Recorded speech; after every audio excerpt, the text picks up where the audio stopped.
Assalamualaikum warahmatullahi wabarakatuh. Salam sejahtera dan selamat malam. Kita jumpa lagi di Garasi TV bagi siaran 14 hari bulan Februari 2021. Hari terakhir bagi minggu yang kedua. Besok Garasi akan bercuti. Okay? Untuk tuan-tuan yang bersama dengan kami sepanjang minggu ini.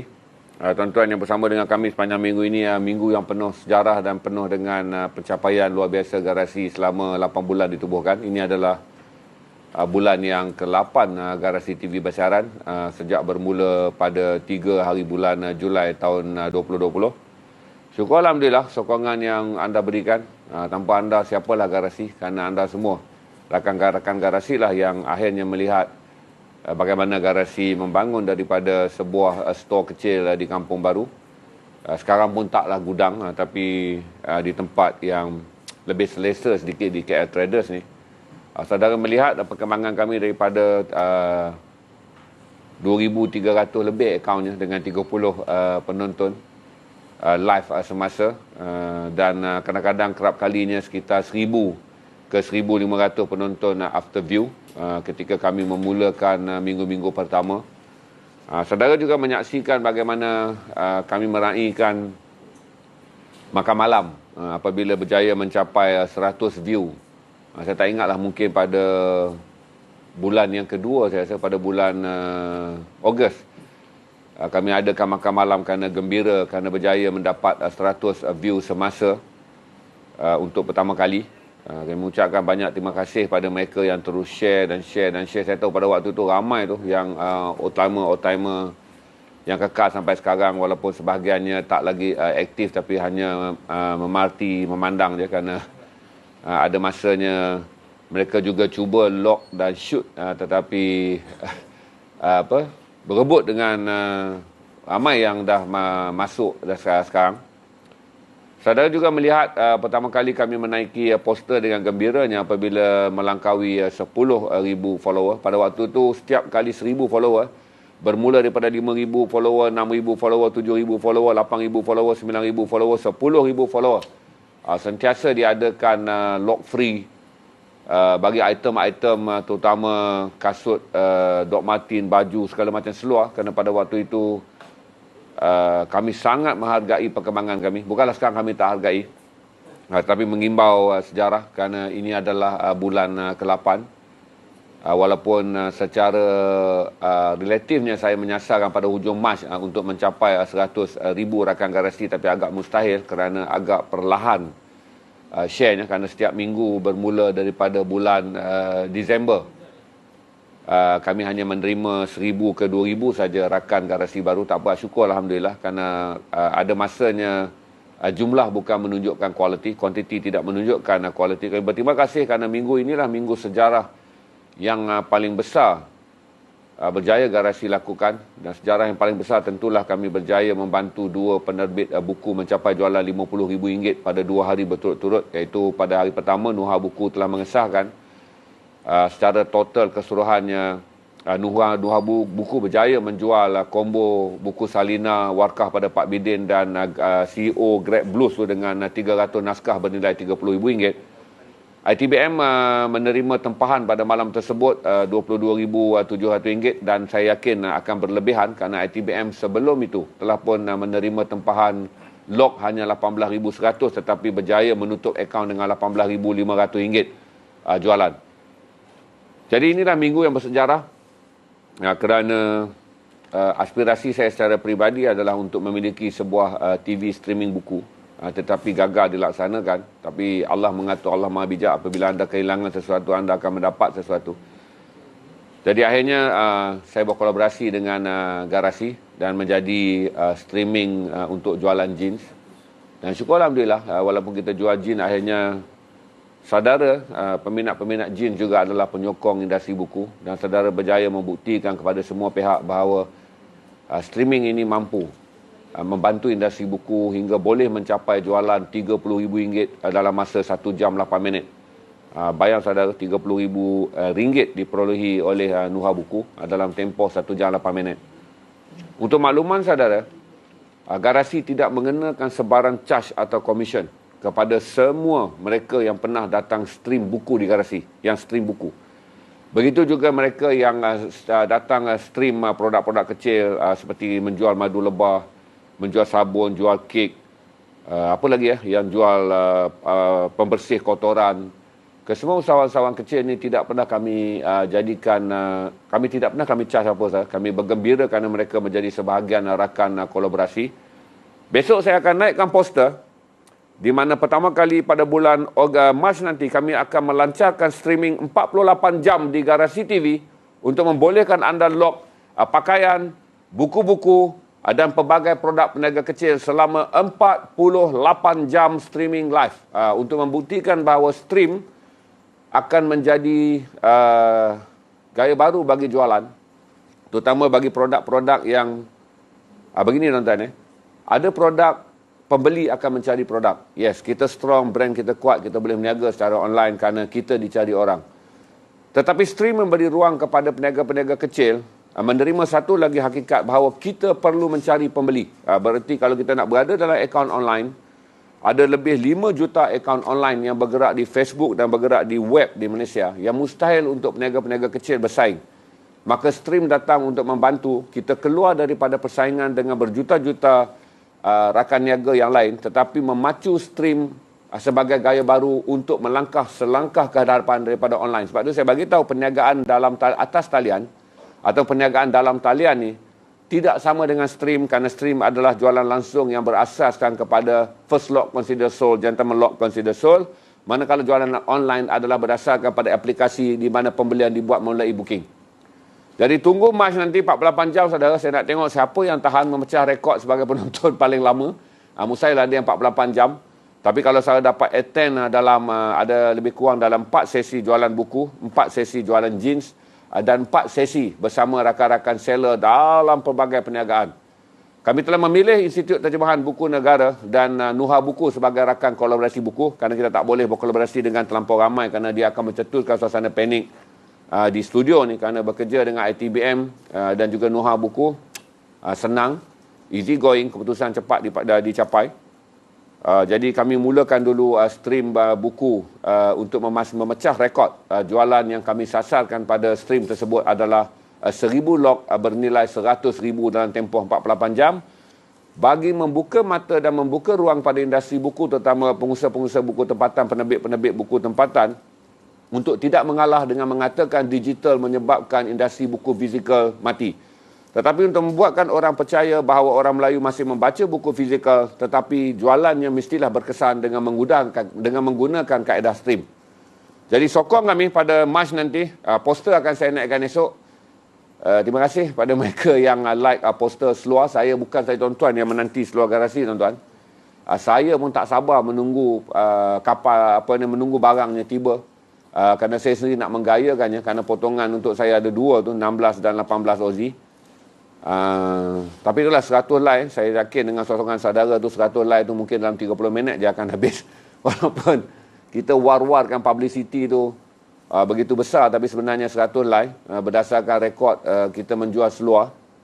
Kalau 100 like di bawah brand new, apatah lagi ini seluar pertama keluaran Aussie-Aussian tempatan, iaitu 16 dan 18 Aussie. Saya jangka 100 like hanya memakan masa 30 minit je untuk saudara log, kerana harganya hanyalah ratusan. Betul saya jelaskan, kalau dibandingkan dengan mana-mana jeans di bawah kategori 16 Aussie dan 18 Aussie, keluaran Garasi adalah keluaran yang sangat murah, masuk dalam kategori murmur dah tu.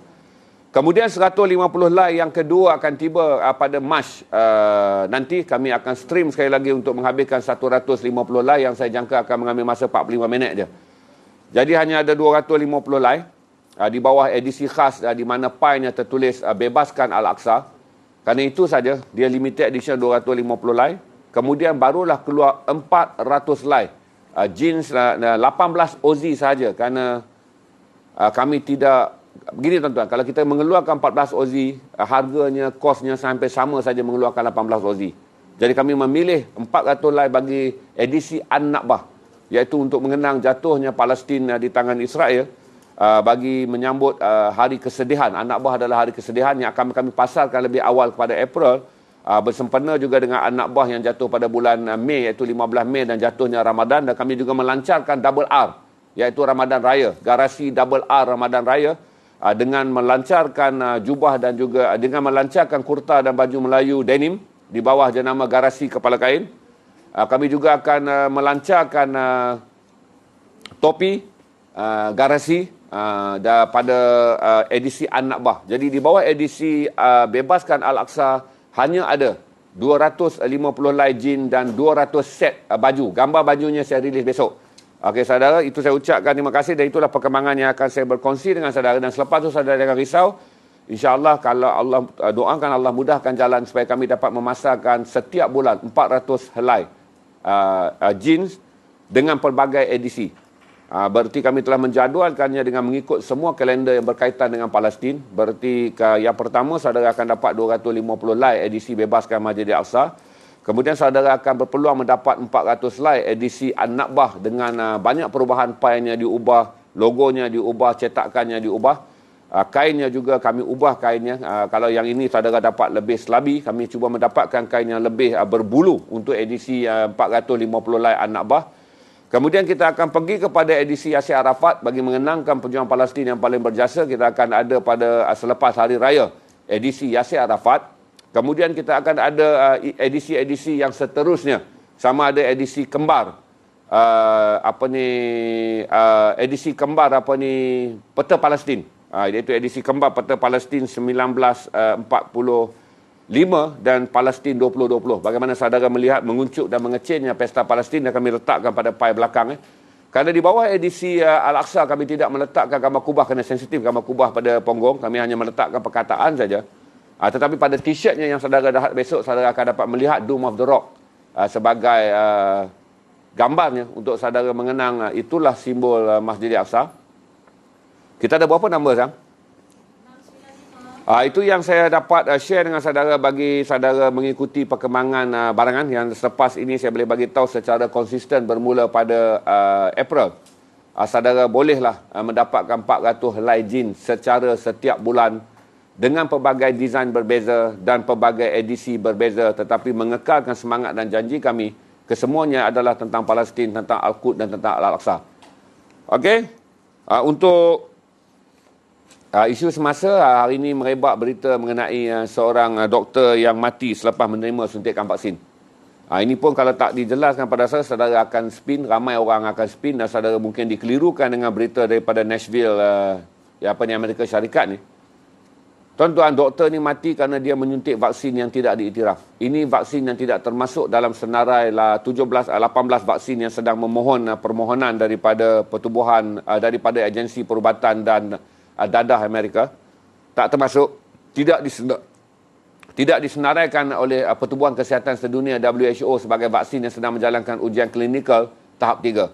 Tak disenaraikan langsung. Berarti tak ada kena-mengena vaksin ni dengan semua 18 jenama vaksin yang kini telah berada di tangan FDA dan tidak ada kena-mengena dengan 8 vaksin yang telah pun diluluskan WHO untuk dipasarkan sebagai vaksin kegunaan rasmi bagi negara-negara yang ingin mendapatkan bekalan vaksin bagi suntikan COVID-19. Jadi jangan salah faham kerana berita ini akan tersebar dan ramai orang akan spin. Doktor pun mati disuntik vaksin. Ini adalah kes di mana seorang doktor pakar bedah yang telah pun diserang COVID-19 dan berada dalam keadaan yang sangat serius. Dia meminta rakannya juga seorang doktor untuk menyuntik satu vaksin yang entah daripada mana datangnya. Mahfuz letak story saudara baca je detail. Dan kemudian vaksin itu telah menyebabkan radang organ. Oleh kerana satu adalah beliau telah lemah kerana telah diserang oleh penyakit COVID-19 yang sepatutnya ketika sakit teruk tak boleh disuntik vaksin.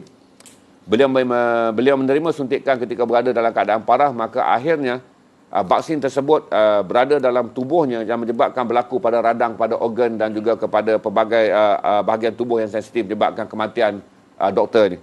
So berhati-hati. Yang kedua adalah berita yang agak mengejutkan, 41 pelajar SPM positif COVID. Ini kita doakan supaya adik-adik kita yang nak ambil SPM ni yang positif COVID ni tuan-tuan. Segera pulih kerana kita nak mereka sempat menduduki peperiksaan. Saya harap 41 orang ni diuji dalam gejala 1 dan 2 je. Dan berharap dengan tubuh muda mereka segera pulih bagi membolehkan mereka menduduki peperiksaan SPM. Kerana terdapat 49,950 calon SPM. Kita doakan semua anak-anak kita ni, adik-adik kita yang akan menduduki SPM ni, 49,000 lebih orang ni.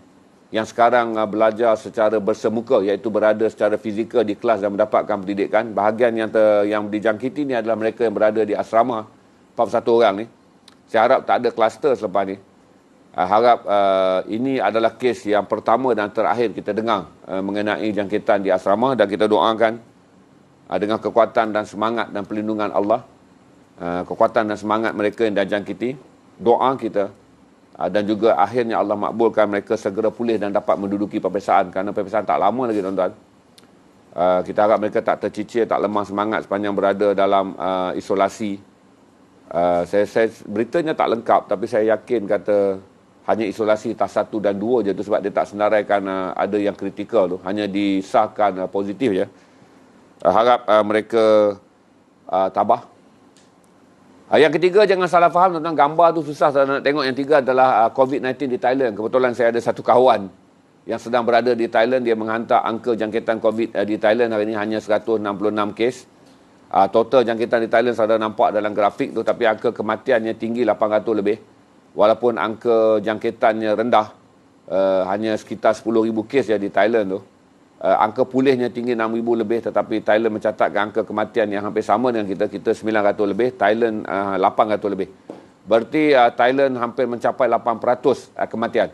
Berbanding dengan kita hanya 0.3% kematian berbanding jangkitan. Itu mengenai COVID-19.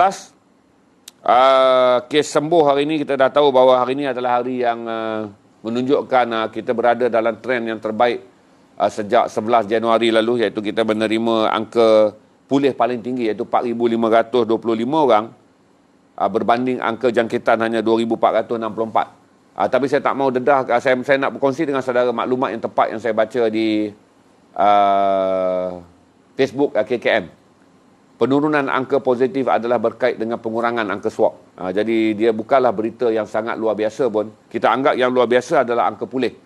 Kerana angka pulih adalah mereka yang telah dikuarantin. Berarti angka pulih adalah berita yang paling gembira hari ini. Kita mencatatkan rekod angka pulih yang tinggi, iaitu 4,525. Dan saya jangka trend ini juga akan tinggi besok, kerana mereka yang ditahan pada pertengahan minggu ketiga PKP, yang dites swab tu, kebanyakan mereka daripada sektor pembuatan, pembinaan dan juga tempat kerja ni. Kebanyakan hanyalah daripada tahap 1, iaitu positif tapi tidak bergejala. Jadi sebab tu mereka masuk 7 hari, 10 hari mereka pulih, mereka akan keluar, dan besok kita harap keluar ramai lagi. Dan pada masa yang sama, saya beritahu pada saudara, Kementerian Kesihatan Malaysia mengakui swab dikurangkan. Berarti kerana tiada lagi kluster yang dikesan, tiada lagi kontak-kontak rapat yang dikesan, maka swab daripada garisan merah berdasarkan kepada kawasan yang dijangkiti wabak dan kontak dalam sekitar orang yang dijangkiti berkurangan, maka swab dikurangkan. Berarti angka positif juga kurang. Secara trendnya masih positif, menunjukkan bahawa swab dikurangkan kerana klusternya berkurangan dan kontaknya berkurangan, maka angkanya menurun. Tetapi kita raih dan kita syukur alhamdulillah kepada Allah SWT, kerana hari ini kita telah mencapai angka pulih yang tinggi, iaitu 4,525 orang. Itu saja yang kita akan share hari ini. Saya tak larat nak pergi ke Rohingya, tuan-tuan, panjang nak cerita pasal isu Rohingya ni. Tapi bagusnya tuan-tuan, walaupun kita kurang memberi perhatian, tetapi selepas tentera merampas kuasa di Myanmar, dunia memberi perhatian yang sangat besar terhadap umat Islam di Rohingya. Banyak agensi-agensi berita barat yang memainkan peranan untuk sedang mendesak kerajaan, mendesak Pertubuhan Bangsa-Bangsa Bersatu, dan pelbagai agensi hak asasi juga bersuara dengan menggunakan media-media antarabangsa supaya segera diberi perhatian kepada sejuta pelarian Islam di luar bumi Rohingya, iaitu 750,000 orang yang berada di Sittwe dan di Cox's Bazar di Bangladesh, 150,000 orang yang berselerak di Thailand, yang berselerak ke India, dan yang berselerak ke tempat-tempat lain, manakala 100,000 orang lagi sedang berada di Malaysia. Ini adalah perhatian yang baik daripada negara-negara bukan Islam terhadap nasib orang Islam, kerana isu pelarian ini sedang dimainkan, sedang diberi perhatian oleh media antarabangsa. Begitu juga media antarabangsa termasuk CNN, BBC, Anadolu berita Turki, dah tentu dia orang Islam, Al Jazeera, memberi perhatian mengenai nasib 600,000 lagi rakyat Rohingya beragama Islam yang kini masih terperangkap di Arakan, dengan 120,000 orang berada di kem-kem yang dikurung oleh tentera Myanmar. Semuanya kerana Ain Lang, iaitu ketua junta tentera yang memerintah ni, saudara anda tahu bahawa Min Ain Lang ni, iaitu ketua junta tentera yang memerintah sekarang adalah jeneral yang menjalankan operasi untuk membunuh, membakar, merogol dan menghalau orang Islam keluar daripada bumi Arakan. Dia yang menguasai operasi tahun 2015, operasi tentera dalam penghalauan yang dipanggil sebagai genosid ataupun pembersihan etnik Islam yang menyebabkan 20,000 orang Islam Rohingya disembelih dan dibunuh, berpuluh-puluh ribu wanita dirogol, dan kemudian hampir 1 juta orang dihalau keluar daripada bumi daripada bumi Myanmar. Itu saja update saya hari ini. Saya nak pergi kepada perniagaan. Kita tak dapat 1000 view kat hari ini 769 je saya nak belanja saudara hari ini dengan memulakan sesi jin, sebab ramai orang komplain sesi jin. Lepas tu saya nak tegur banyak benda hari ini, kecoh lah 2-3 hari ini pasal gini tuan-tuan. Ada orang dia akan lock nanti, nama dia naik tapi admin tak akan layan. Tu maaf lah kalau saudara nampak orang tu lock, lepas tu admin tak consider. Kerana ini adalah jual buyer. Saya bagi tahu pada saudara bahawa jual buyer, satu. Yang kedua tuan-tuan, admin ni dah, saya dengan admin mempunyai bidang kerja yang lain. Kerja saya menjual. Jack kerja dia menyediakan barang, dan Puan Niza admin kerja dia adalah menyegala operasi korporat. Ada masa admin bagi ruang kepada orang hingga membeli RM4,000. Dia beli, dia lock nilai RM4,000. Kemudian dia bank in RM400. Dia bank in RM300. Menjadikan barang dia consider dalam keadaan tergantung. Walaupun kita kata mesti bayar 24 jam ke 48 jam. Mereka ni reseller tuan-tuan. Dia lock, dia dapat gambar yang kita hantar, gambar tu pula dia hantar kepada orang lain untuk jual. Kalau dia dapat pembeli dengan harga yang lebih tinggi daripada dia beli pada garasi, barulah dia akan bayar ke garasi. Menjadikan tuan-tuan, ada orang yang akaun dia sampai RM4,000. Dia lock semua barang kepala yang kita turunkan. Kemudian sampai RM4,000 lebih barang dia lock dengan barang seller semua tuan-tuan. Last kali bila tak dapat bayar, dia kata lepas 2 minggu tuan-tuan. Baru dia kata itu bukan saiz saya. Sebenarnya kita ada gambar banyak. Dulu 28, 32, 36 awak ambil je. Tapi sekarang tiba-tiba 28 dengan awak jadi ketat. 32 dengan awak panjang kaki 40 dah jadi senting pula. 38 dengan awak 36 dengan awak, dah lah awak ni orang yang aneh. Lock 28, 32, 34, 36. Dan keempat-empat saiz tu tiba-tiba boleh menjadi pendek dan boleh menjadi besar, boleh menjadi kecil pada awak yang seorang ni. Ramai juga tuan-tuan, dia cuba buat keliru kerana dia tahu lock banyak dia tak bayar pun tuan-tuan. Dia naik sampai ke status yang saya naikkan dalam seluar pagi tadi tu, dia naikkan status kata dah bayar. Bila kita kejar, kita tahu tuan-tuan, kita dapat 3,000 lock sebulan. Sistem yang kita ada ni tuan-tuan, bila saudara bayar clean, sebab kita ada 7 orang. Ni tuan-tuan, yang jadi joki ni aku seorang je. 2 Jack bantu hantar baju. Yang meneliti semua barang-barang nak post, alamat, siapa bayar, siapa tak bayar, ada 7 orang. Kau nak kencing macam mana? 7 orang jaga benda tu. Okeylah, datang seorang buta. Takkanlah saya tak ada staff seorang rabun. Saya adalah 5 staff seorang rabun. Takkanlah saya tak ada seorang staff yang nampak. Jadi orang ni dia masuk, dia buat huru-hara, dia buat havoc, dengan mengatakan dia bayar tapi tak dapat barang. Saya nak cakap macam ni lah tuan-tuan. Kalau nak jadi reseller, boleh. Lock bayar. Saya tak kisah nak jadi. Sebab saya tak boleh tahan siapa pun nak jadi reseller. Tapi saudara lock dengan menggunakan 2-3 akaun. Dia senang kita cam. Dia lock akaun pertama di bawah nama A, dia lock di bawah akaun B, dia lock di bawah akaun C. Macam-macam akaun Facebook dia pakai untuk mengelirukan kita. Tapi kita cam lah bila kita WhatsApp, nombor WhatsAppnya sama. Jadi ketika dia pakai nama Suzuki pun nombor WhatsApp yang sama. Dia nama Honda pun nombor WhatsApp yang sama. Dia pakai Ducati pun nombor WhatsApp yang sama. Jadi kita tahulah itu orang yang sama. Sampai 4,000 lebih tuan-tuan. Ada barang yang selepas 2 minggu dia cancel. Ada barang yang selepas 3 minggu dia cancel. Biasanya dia makan semua barang-barang hebat. Sebab dia reseller. Dan dia cancel tu timbul kelakar je tuan-tuan. Tiba-tiba dia kata dia tak muat 28. Bro, kau lock 28, 32, 34, 36. Kau ni mana satu? Tiba-tiba 36 kita tengok 34 yang dia lock tu panjang 40 okey. 36 dia kata 40 dengan dia senting pula dia 42. Tiba-tiba dia lagi tinggi pada saya. Tak apalah saya bersangka baik lah. Tapi kalau tak bayar macam mana nak bersangka baik? Sampai sebulan kita block. Now timbul pula generasi yang kemudiannya dia lock, dia buat kelang kabut, kata dia bank in. Oh, saya dah bayar dah. Kena debat, kena hentak, tanya betul-betul mana slot, mana apa slip. Kalau berdepan aku tampar tu. Sebab dia naikkan status petang tadi Cik Mok tengah berniaga, tuan-tuan, bertalu-talu hingga Cik Mok dia sakit kepala nak berniaga selepas slot saya berniaga. Bila kita desak dan tanya, bunyi lebih kurang macam tu lah, walaupun dia tak jawab WhatsApp kan.